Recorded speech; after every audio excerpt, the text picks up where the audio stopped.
হাঁড়ি, কড়াই, বাটি, ঘটি, হাতা, খুন্তি দিয়ে প্রতিবাদ মিছিল হবে। তারা কেন দুটো করে সিলিন্ডার ফ্রিতে দিচ্ছে না? পশ্চিম এশিয়ায় যুদ্ধ হচ্ছে আর তার সরাসরি প্রভাব এসে পড়েছে আমার আপনার রান্নাঘরে। ইরান বনাম ইসরায়েল এবং আমেরিকার যুদ্ধের মধ্যেই শনিবার বাড়ানো হয়েছে রান্নার গ্যাসের দাম। ঘরোয়া রান্নার গ্যাসের দাম এক লাফে বাড়ানো হয়েছে সিলিন্ডার প্রতি 60 টাকা। অর্থাৎ কলকাতায় রান্নার গ্যাসের দাম বেড়ে হয়েছে 939 টাকা। আর 19 কেজির বাণিজ্যিক রান্নার গ্যাসের দাম বাড়ানো হয়েছে সিলিন্ডার প্রতি 114 টাকা 50 পয়সা। অর্থাৎ দাম বেড়ে হয়েছে 1990 টাকা। আর এলপিজির দাম বৃদ্ধি নিয়ে ধর্মতলার ধর্ণা মঞ্চ থেকে শনিবার কেন্দ্রীয় সরকারকে নিশানা করলেন মমতা বন্দ্যোপাধ্যায়। আগে কি করছিলেন? ঘুমোচ্ছিলেন না উপহার নিয়ে বেড়াচ্ছিলেন? গলায় মালা পরে বেড়াচ্ছিলেন দেশকে বেচে দিয়ে? আর কি বলছে, 21 দিন আগে থেকে আপনাকে বুক করতে হবে। তার মানে আপনার বাড়িতে যদি এখন গ্যাস না থাকে, আপনি 21 দিন কি ওদের মাথা খাবেন না আমার মাথা খাবেন? এগুলো আগে ভাবা উচিত ছিল না কমরেডদের? আমি বলছি গ্যাসের ওপর মমতা ব্যানার্জি যে টাকাটা আর্ন করেন সে টাকাটা আপাতত উইথড্র করে নিন।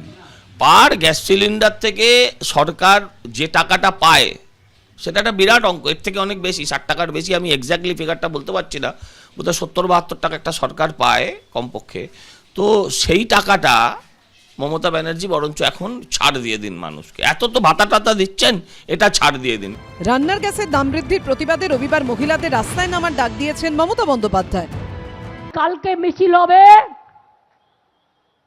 গ্যাস নাই, রান্না নাই, গ্যাস নাই, খাবার নাই।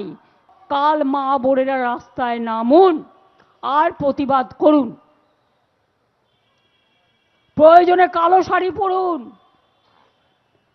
লয়াররা কালোটা কেন পরে জানেন? বিচারের জন্য। আমি সাদা পরবো, আপনারা সবাই কালো পরবেন কালকে। মিছিল টিছিল করে মেয়েরা যখন এখানে আসবেন, তারাও হাঁড়ি, কড়াই, বাটি, ঘটি যা আছে বাড়িতে নিয়ে আসবেন। গ্যাসের ওভেনও পারলে কেউ নিয়ে আসবেন। কাঁচা আনাজও ঝুড়িতে করে। হরমুজের দখল ধরে রেখেছে ইরান, আর এই পরিস্থিতিতে ভারতের জন্য ক্রমেই বাড়ছে উদ্বেগ।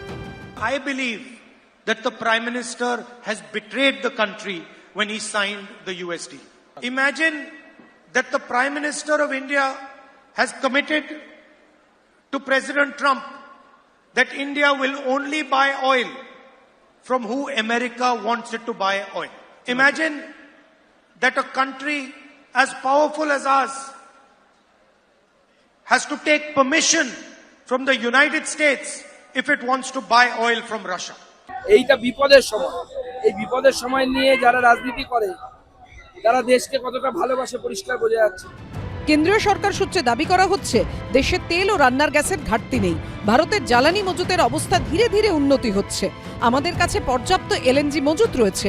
হরমুজ প্রণালী চালু হলেই তারা আবার গ্যাস সরবরাহ করবে বলে জানিয়েছে কাতার। এছাড়াও অন্য দেশ থেকেও এলএনজি সরবরাহের প্রস্তাব এসেছে। আশাবুল হোসেন, রাজীব চৌধুরী ও পার্থপ্রতিম ঘোষের report, ABP Ananda.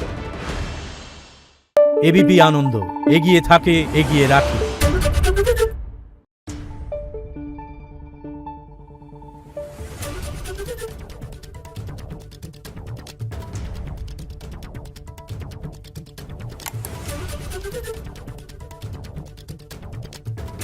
Thank you.